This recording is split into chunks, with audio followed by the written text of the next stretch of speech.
Hello, welcome back to my channel. If you're new here, then hi. If you was with me a couple of weeks ago, you saw that painting I've just shoved to one side. First ever paint pour, and I'd got some paint left over, just left it drying on my silicone mat, and I thought, because I'm tight as a duck's you know what, I want to see if I can try it, see if I can use something. No, try that again. See if I can make something with it. There we go. Language, English. I just don't English. And I've also got these stamps that I got from the local range. Past when? No idea. I'm trying to look through all my stuff that I've got and see what I can use and what's dried up and no good and just stuff everywhere. So yeah, obviously this has never been used, so I was hoping it wasn't going to be dry, and it wasn't. It's really, really quite juicy. So I've used that in my hand as a acrylic block. I have got 2 acrylic blocks, possibly 3, and do I know where I've put them? No. So that just works just as good. So I thought I'll just use that, and they stuck well, and you can't really see what I'm doing because the glare from the light and the fact that the colours are very similar to each other, and it's a bit too far away from camera. So I will show you. I will pull it up to the camera and let you see that it actually has printed onto there. But with it being acrylic paint skin and comfort, not comfort, I've said comfort again. It's not comfort. Stuff you put in your hair. Conditioner, there you go. Oy, oy, oy. It makes it a bit hard to dry, so it does take a long time to dry the ink on the actual skin. And can you see the little metal bits I've got there? Well, that's that, oh, this is the word I can't really say. Clochon? The metal work with the sand stuff. You know, the stuff I did with the acrylic, no, not the acrylic, the UV resin rather than sand. And I did my kitty cat. I'll stick it somewhere and thing. Either an end card or a in description, so you can see what I'm trying to say because I'm brainless today. And I've used all 3 colours, and no, I haven't used all 3 colours. I've used 2 colours here. You can't see the 3rd colour yet. It's very, very what I'd call mink. Yeah, mink, a mink colour. Mink as in K, not mint as in lamb and mint. That's Nerdy's fault because she's just called a sheep mint sauce. And this is when I'm recording this after Nerdy's. So yeah, this is the metal stuff, and it's really bendy, dead bendy. In fact, I bent it a little bit too much. Eek. And I'm trying to figure out how to glue it together with it not having a gap. So I thought, of my infinite wisdom, just stick it down. It's too much there. I should have done with the little one that I'm about to do to this one.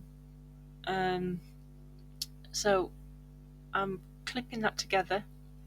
That doesn't work because the clip's too big. I think I used tape. I think I used masking tape to stick it together. Hold it together while it sticks. That's it. And yes, I do. This roll has come in handy for so many things. I use it for sculpting, I use it for sticking things together, holding things together as a temporary thing, and I've just heard a bunch of glasses just fall in my drainer. I hope you didn't, sorry. Crackers. But yeah, what I thought I was going to do was glue that down onto there, and I didn't, I just held it instead. But this one, I just glued the ends together and it made much more sense. It did. It really did. And then I just taped it up to hold it together, and while I waited for it to dry, I tied it up a little bit, or at least tried to tidy up a little bit. And that is so hard to put your stick in. So I'm holding this down and hoping and praying that it doesn't all puddle out of the sides. I mean, I'm holding it down with some force. I'd still got the metal lines in my fingers later on. So I'm on my last legs of this UV, so I'm trying to be very careful what I'm doing. And I'm not touching my fingers, even though it looks like I am. And for some silly reason, I was going to pick it up and shift it. I was like, duh. And I was a little bit worried that I would smudge the paint, the ink underneath with the tool. But I managed not to, so that's good. And this is where I'm just giving it a quick blast just to stop it from leaking so that I can let go. If I'd have used my brains, I'd have stuck it down first. But that's not me. It was kind of a, ooh, what can I do here? I'll do this. And not thinking forward ahead enough. Yeah. Somebody just come and give my brain a good clean, will you? Because it's all over the place today. So I said I was going to give it a quick blast. Then I've got to blast the other side as well. And it is slightly transparent. You can see through it, but not very well. So I gave this a bit longer than I normally would, and then did it again. But at this point, that's held it down, and that's good. So now I'm just filling up the space that didn't get caught. And like I said, I'm on its last legs here. So I'm filling up the little bits, even though I don't know why, because I could have just put another layer on, because it was well and truly stuck down. And I know you're supposed to put it in thin layers, so that did actually help it. And I'm just found the paints on there a bit wet, so my finger got a little bit squishy. So I've got to be really careful with the ink. I keep saying paint and then I say ink. I'm confusing you lot, never mind myself. It was ink that was still wet. The paint had been dry for a while. There we go. Me and words just don't like each other. But yeah, while I'm doing that one, I'd already took the tape off the little one, and that was going to be the next one. But I'm going to put some little, I class these as bubbles. And yeah, I dropped them. I chucked them everywhere. But I quite like the texture of them in the UV. You can barely see it, but when you look at it properly, it's there. And like I said, I'm on my last legs of this blooming bottle. And instead of using my brain and filling it up straight away, I didn't. I waited till it was empty. So yeah, I soon will be on my last legs, because that's the last one I've got now of the UV. I do like UV. I use it for all sorts. I use it as glue. I use it as windows. I use it for jewellery. I use it for writing. It's a good medium to play with. And if you get a good one, they're not stinky either. You know, it looks like I'm really chucking loads in, but I'm having to wait for the UV to come running down the bottle so it'll go in. I'm just going around it, making sure there's no bubbles, giving all them little bubbles that's in there a bit of a coating to make sure that they don't pop any more bubbles up. And then I'll leave that one to cure, and I'm just flaming it because there's bubbles popping up. And I'll leave that one to cure, and I'll come back with that one when it's done. So I've done both of these, stuck them down, because you didn't need to see me do the same thing with the little one as I did with the big one. And then you just trim off the excess. Now, there's quite a lot of this pattern left, so I might do something else. But I've got to file this to make it 1, less sharp, 2, try and get that bump down, and this wasn't working, so I needed to use my little gadget, and nobody needs to hear that whistling around. It's very noisy. But I thought this one would be nice with a bit of a flower in, a dried flower, but it stuck out too much. So I decided to pop on a drop of UV so the flower would be clear after I'd filed it all down, because after filing it makes it look opaly, smoky looking, but when you put the coat of resin on, it pops it up again, makes it all nice and poppy. And poppy, what am I talking about? And this, I'm just putting a top coat on the back to make it less dull, that's the word, because it was looking a bit dull. I quite like the back without the pattern, so I think this one could be worn either way. Yeah, depending on your mood, I suppose.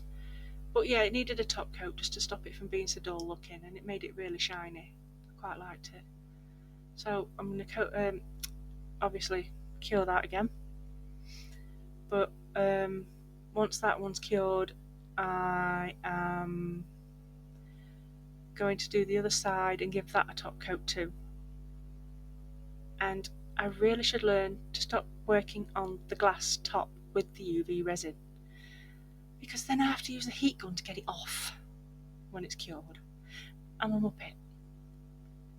If I just put my silicone mat down, it'd be a lot easier. But once I've got a thought in my head and I can run with that thought, nothing else gets in the way, not even sense. And I don't have much sense. So I'm just tapping it to see if it's actually cured, and it didn't feel tacky.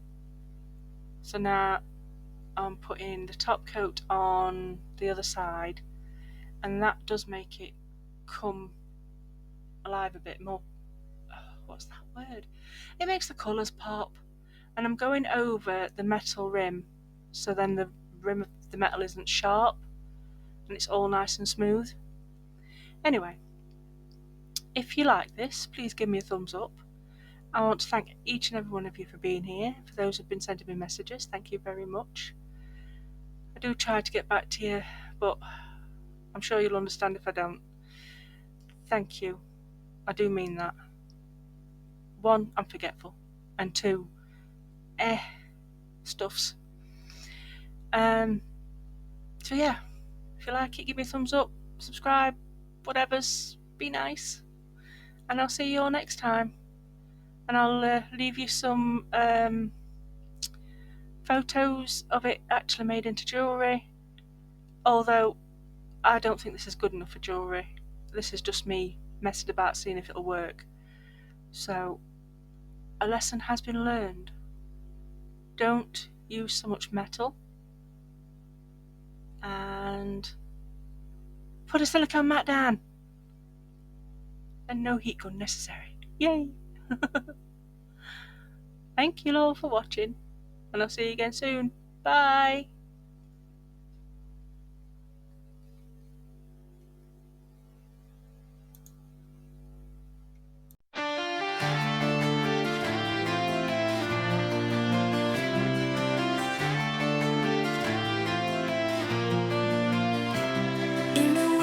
Shadows light does sing, Goth unicorn with a blackened wing. Happy she dances under moonlit nights, creating beauty, spurring on delight. Her hooves tap softly to the softest bells, crafting wonders in her secret spells.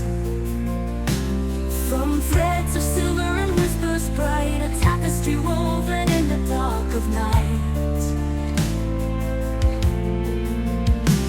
Her hooves tap softly to the softest bells, crafting wonders in her secret spells. From threads of silver and whispers bright, a tapestry woven in the dark of night. Goth unicorn.